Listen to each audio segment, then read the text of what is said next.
2017 का जो first sitting का जो क्वेश्चन है ऑब्जेक्टिव को देखा जाए क्या है, कह रहा है कि 2x² - 4x + 3 का क्या है, विवेचक निकालना। तो विवेचक का फार्मूला जो हम लोगों ने पढ़ा था वो पढ़ा था d = b² - 4ac। तो अब बताओ b का वैल्यू कितना है, -4। तो -4 का स्क्वायर करेंगे तो कितना हो जाएगा, 16 हो जाएगा। अब -4ac तक ये a हो गया, ये c हो गया, तो 4ac तक 4 दूना 8, 8 से कितना हो जाएगा, 24। तो टोटल मिला के ये हो जाएगा 24। अब बताओ 16 में से 24 जाएगा तो कितना बचेगा, 8 बचेगा, माने -8। तो आपका हो जाएगा वैल्यू कितना, -8। और ऑप्शन में चेक कर लेंगे, ऑप्शन नंबर हो जाएगा सी। तो एक का क्या हो जाएगा, सी। दूसरा नंबर जो है क्वेश्चन है वो निम्नलिखित में से कौन परिमेय संख्या, आप लोग बुक निकालिए, बुक निकाल के वहां से देखते रहेंगे, हम सीधे डायरेक्ट हम आंसर बताते रहेंगे, जिस तरह से बताएंगे उसी तरह से आपका 2017, 2018, 2019 सारे क्वेश्चन बैंक का मानना है, ठीक है। चलिए, तो जो सवाल कह रहा है दूसरा नंबर निम्नलिखित में कौन परिमेय संख्या। अब परिमेय संख्या में ऑप्शन नंबर 1 है पाई, दूसरा है √7 और तीसरा ऑप्शन है √, क्या है, 16/25 है। और अगला जो है ऑप्शन है वो 3√2। तो कह रहा है कि निम्नलिखित में कौन परिमेय संख्या है। तो परिमेय संख्या का क्या बताया, जिसका पूरा वर्गमूल निकलेगा। तो पाई तो अपरिमेय संख्या, ये होगा नहीं, ये होगा नहीं। 16 का वर्गमूल निकल जाएगा 4 और 25 का वर्गमूल निकल जाएगा 5। तो भाई अपरिमेय कौन है, परिमेय संख्या सी। तो ऑप्शन नंबर क्या हो जाएगा, सी। बात समझ में आया। क्वेश्चन नंबर 3 है कि यदि द्विघात समीकरण, यदि किसी द्विघात बहुपद x² - 2x + 5, क्या बोला, x², ये 3 नंबर है, x² - 2x + 5 का मूल जो है वो अल्फा कॉमा बीटा है। तो अल्फा प्लस बीटा का वैल्यू निकालना। तो किसका पूछा है, वो अल्फा प्लस बीटा। और अल्फा प्लस बीटा बराबर क्या होता है, अल्फा प्लस बीटा बराबर -b/। तो -b, तो माइनस क्या होगा, b का वैल्यू -2, तो माइनस इंटू में माइनस मनी -2 हो गया। अब बटा में क्या, a, तो a का वैल्यू कितना 1, तो माइनस प्लस में कितना हो जाएगा, आंसर मेरा 2। तो ऑप्शन नंबर कितना मिल जाएगा, ऑप्शन नंबर हो गया बी, ऑप्शन नंबर बी। बात समझ में आ रहा है। चलिए 4 नंबर जो है वो कह रहा है कि एपी का प्रथम पद ए, सार बनता डी है, तो nवां पद मतलब टीएन का वैल्यू निकालना है। तो कौन सा होगा, अब बताओ टीएन का फार्मूला क्या होता है, a + n - 1 × t। तो a + n - 1 × t, तो ऑप्शन नंबर कौन हो जाएगा, ऑप्शन नंबर बी हो जाएगा। तो यानी क्या हो जाएगा, 4 का कितना हो जाएगा बेटा, बी हो जाएगा। चलो 5 नंबर जो कह है सवाल, दो समरूप त्रिभुजों की भुजाएं, 2 समरूप त्रिभुजों की जो भुजाएं हैं वो 4:9 है ना, 4:9 है, यानी 4:9 है। तो इन त्रिभुजों के क्षेत्रफलों का अनुपात क्या होगा, तो त्रिभुजों के क्षेत्रफलों का अनुपात क्या होगा। तो त्रिभुज के क्षेत्रफल, जब भी क्षेत्रफल की बात किया जाए तो हमेशा ये भुजा है तो स्क्वायर कर देंगे। तो मैंने बता देखा था ट्रिक, क्षेत्रफल अगर पूछे तो स्क्वायर, तो 4 का स्क्वायर 16 और 9 का स्क्वायर कितना हो जाएगा, 81। अगर क्षेत्रफल दिया हुआ है और भुजा निकालना हो तो रूट चढ़ा देंगे, क्या करेंगे, रूट चढ़ा देंगे। तो ये आपका हो गया आंसर, कितना हो जाएगा, 5 का कितना नंबर हो जाएगा भाई, और हाँ सी नंबर। 6 नंबर है कि किसी वृत्त की बाहरी बिंदु, किसी वृत्त की बाहरी बिंदु P, किसी वृत्त की बाहरी बिंदु P से 2 स्पर्श रेखाएं PA और PB खींची गई है। कौन है स्पर्श रेखा, 2 स्पर्श रेखा PA और PB खींची गई है। यदि PA की लंबाई कितना है, 8 सेंटीमीटर है, तो PB की लंबाई, याद रखना हमेशा एक वृत्त पर जो 2 स्पर्श रेखाएं खींची जाती है, इससे 2-3 पॉइंट निकलता है, ध्यान रखिएगा। याद क्या है कि एक वृत्त पर कितनी स्पर्श रेखाएं खींची जा सकती है, तो अनगिनत स्पर्श रेखाएं खींची जा सकती है, याद रखिएगा। इसमें बहुत सवाल पूछता है। तो एक वृत्त पर अनगिनत स्पर्श रेखाएं खींची जा सकती, एक वृत्त पर अनगिनत स्पर्श रेखाएं खींची जा सकती, अनंत आता है।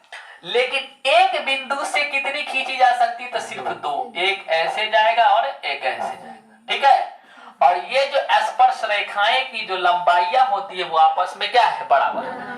तो अगर ये मान लो P है, ये A है और ये क्या है, B है, तो PA की लंबाई अगर 8 सेंटीमीटर है तो PB की लंबाई भी 8 सेंटीमीटर ही होगा। समझ में आया। तो वो जो बोला सवाल में, जो क्वेश्चन कर रहा है कि PA की लंबाई 8 है तो PB की लंबाई क्या होगा, तो स्पर्श रेखा की लंबाई आपस में क्या होती है, बराबर होती है। तो इसका मतलब हो गया कि 6 का आंसर कौन हो जाएगा, ऑप्शन नंबर डी हो जाएगा। तो ध्यान में नोट में इस बात को लिख लीजिए वहां पे बगल में कि स्पर्श रेखा की लंबाइयां आपस में बराबर होती है, जल्दी से लिख लिया जाए। कितने बातें याद रखना है वृत्त से संबंधित स्पर्श रेखाओं से? 2-3 बातें।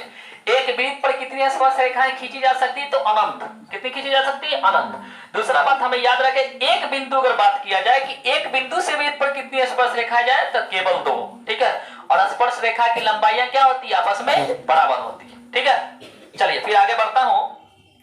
6 के बाद 7 नंबर क्वेश्चन जो पूछ रहा है वो 1 प्लस में tan स्क्वायर थीटा, 1 प्लस में tan स्क्वायर थीटा बराबर क्या होता है? बताओ 1 प्लस tan स्क्वायर थीटा बराबर क्या होता है? फार्मूला सबको मालूम है कि sec स्क्वायर थीटा होता है, sec स्क्वायर थीटा। तो ऑप्शन नंबर क्या हो जाएगा भाई? ए हो जाएगा, ठीक। 8 नंबर जो क्वेश्चन है वो कह रहा है कि एक सिक्का को उछालने पर जीत आने की प्रायिकता क्या हो जाएगी?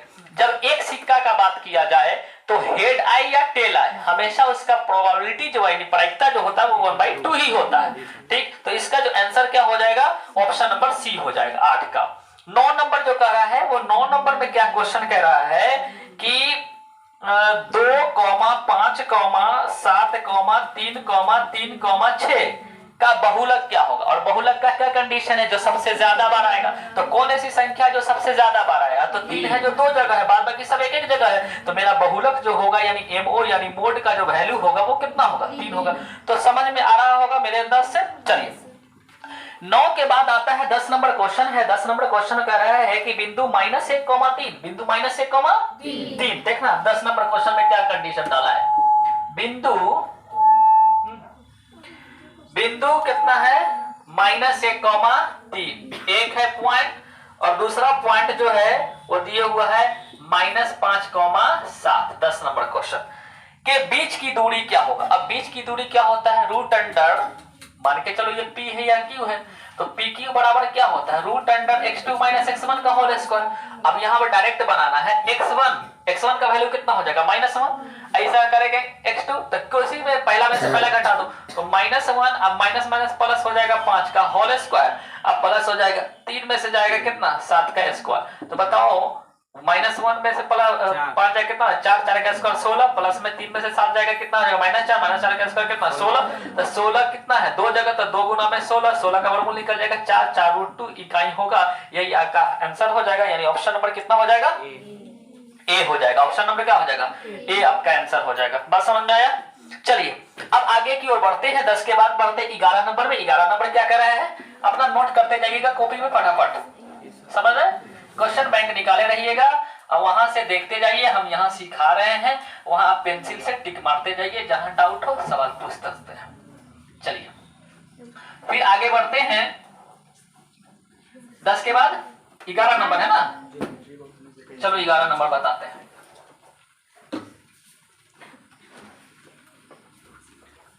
11 नंबर सवाल क्या कह रहा है? 11 नंबर सबसे छोटी आभास संख्या, सबसे छोटी आभास संख्या होता है 2, तो 11 का हो जाएगा 2। y अक्ष पर स्थित किसी बिंदु का x निर्देशांक, x नियामक यानी x का वैल्यू क्या होगा? मैंने बता रखा था 2 बातें। x अक्ष पर किसी बिंदु का निर्देशांक, x अक्ष पर किसी बिंदु का निर्देशांक जो होता है x अक्ष पर, याद रखना x अक्ष पर किसी बिंदु का निर्देशांक जो होगा वो x, 0 होता है। कितना होता है? x, 0 होता है। और y अक्ष पर जो किसी बिंदु का निर्देशांक होता है वो 0, y होता है। 0, तो कोमा के पहले वाला x का वैल्यू है, कोमा के बाद वाला वैल्यू y का वैल्यू। तो सवाल बोला है कि y अक्ष पर, यानी y अक्ष पर, इस सवाल का कंडीशन डालना है। तो y अक्ष पर स्थित किसी बिंदु का x नियामक यानी x अक्ष का वैल्यू क्या होगा? x की वैल्यू क्या होगा? तो क्या होगा? 0 होगा। क्या होगा? 0। चलिए 13 नंबर क्वेश्चन कर रहा है कि एक रैखिक समीकरण युग्म जिसका कोई हल नहीं होता, जिसका कोई हल नहीं होता उसे विरोधी समीकरण कहते हैं, यानी 13 का आंसर हो जाएगा विरोधी समीकरण। चौथा है, सॉरी 14 नंबर क्वेश्चन है cos 90 - थीटा। cos 90 - थीटा क्या होता है? sin theta. तो आंसर हो जाएगा कितना? sin theta. उसके बाद आते हैं 15 नंबर। 15 नंबर बोला है कि 0.23 पर रैखिक है। इसे क्या करा है? परिमेय रूप के रूप में लिखना है। परिमेय के रूप में यानी p/q के रूप में। हमने इसका ट्रिक बता दिया था कि जो अंक हो उसी अंक को लिख दीजिए, अब बटा करिए और जितना अंक पर रैखिक हो उतना बटा में 9 डालना। तो 2 अंक पर रैखिक है तो 2 बटा में 9 हो जाएगा। 23 बटा के 99। तो आंसर हो गया या नहीं हो गया? आगे कह रहा है किसी वृत्त के छोरों पर खींची गई स्पर्श रेखाएं क्या होती है? डॉट डॉट दिया हुआ। किसी वृत्त के छोरों, अब छोरों का मतलब कोण, इसका क्या कह रहा है? इसके कहने का मतलब कि कोई वृत्त है, ठीक है, ये केंद्र है और यहां से किए तो ये व्यास हो गया। एक एक किनारा ये और एक किनारा ये, यानी छोर इसी को बोलते थे। इस पर एक स्पर्श रेखा खींची गई है और एक स्पर्श रेखा यहाँ खींची गई। तो दो स्पर्श रेखा जो खींची गई है छोरों पर, वो आपस में क्या होती है? अब बताओ, ये दोनों स्पर्श रेखा देखने में क्या लगता है? समानांतर। तो इसका मतलब क्या होती है? समानांतर होती है। तो किसका आंसर हो जाएगा? 16 नंबर का। 16 का आंसर हो जाएगा बेटा समानांतर। क्या हो जाएगा? समानांतर। ठीक है, ध्यान रखिएगा ये सब। उसके बाद 17 नंबर जो आ रहा है, किसी वृत्त का क्षेत्रफल 49 पाई वर्ग सेंटीमीटर है तो उसका व्यास क्या होगा? अच्छा, वृत्त का क्षेत्रफल का क्या होता है फॉर्मूला बताया गया? पाई आर स्क्वायर। तो बताओ, पाई आर स्क्वायर का वैल्यू है 49 पाई सेंटीमीटर स्क्वायर। पाई से पाई कैंसिल, स्क्वायर है तो वर्गमूल जाएगा ना, रूट चढ़ेगा। तो आर का वैल्यू कितना आएगा? 7 से। अब हमें पूछना है व्यास, यानी डी पूछ रहा है डायमीटर। तो क्या होगा? 2 गुने त्रिज्या, तो 2 गुने 7 यानी 7 गुना कितना? 14 सेंटीमीटर। तो व्यास मेरा कितना हो गया? समझ में आ गया? चलो, अब कितना नंबर में आते हैं? ये 17 नंबर था ना? 17 था। चलो, 18 का रहा है कि प्रथम 5 प्राकृत संख्याओं का माध्य क्या होगा? 1 2 3 4 और कितना? 5। प्रथम 5 प्राकृत संख्याओं का माध्य जब भी निकालेंगे तो मेरा आंसर क्या आ जाएगा? 3 आ जाएगा। ठीक है, नहीं तो आप जो भी जानते हैं 1 + 2 3 3 3 6 4 10 5 15 और टोटल अंक है 5, 5 से डिवाइड करें तो 5 से 15 3 बार में कट जाएगा, तो आंसर क्या हो जाएगा? 3। समझ में आ रहा है? चलो, 18 के बाद क्या आता है? 19 नंबर। 19 नंबर कह रहा है कि साइन 65, 19 नंबर जो है वो कह रहा है कि साइन 65 डिग्री, साइन 65 डिग्री बराबर है ए। और उसके बाद फिर बोल रहा है कि कॉस 65, कॉस 65 बराबर क्या है? ये है बी। तो पूछ रहा है कि ए स्क्वायर प्लस बी स्क्वायर का मान क्या होगा? पहला चेक करना एंगल दोनों जगह सेम है या नहीं। ठीक है, तो एंगल दोनों जगह 65 65 बराबर है, तो बराबर है तो एंगल को भूल जाइए। अब यहां से ए स्क्वायर प्लस बी स्क्वायर मतलब sine square theta plus cos square theta, value क्या होता है? साइन स्क्वायर 1 होता है। तो क्या हो जाएगा भाई? 1 हो जाएगा। तो 19 नंबर कह रहा है। 20 नंबर, 20 नंबर क्या है कि प्रायिकता का अधिकतम मान कितना होगा? प्रायिकता का हाईएस्ट मान जो होगा वो 1 होता है। क्या होता है? और न्यूनतम मान कितना होता है? 0। तो प्रायिकता का मान कम से कम 0 और अधिक से अधिक 1, यानी प्रायिकता का मान 0 और 1 के बीच होता है। समझ में आया? तो ये हो गया 1 से लेके 20 तक, और 21 से जो है वो सब्जेक्टिव है। सब्जेक्टिव का फिर किसी दिन कराया जाएगा, ऑब्जेक्टिव। अब आते हैं 2017 का सेकंड पॉइंट। रुको ना,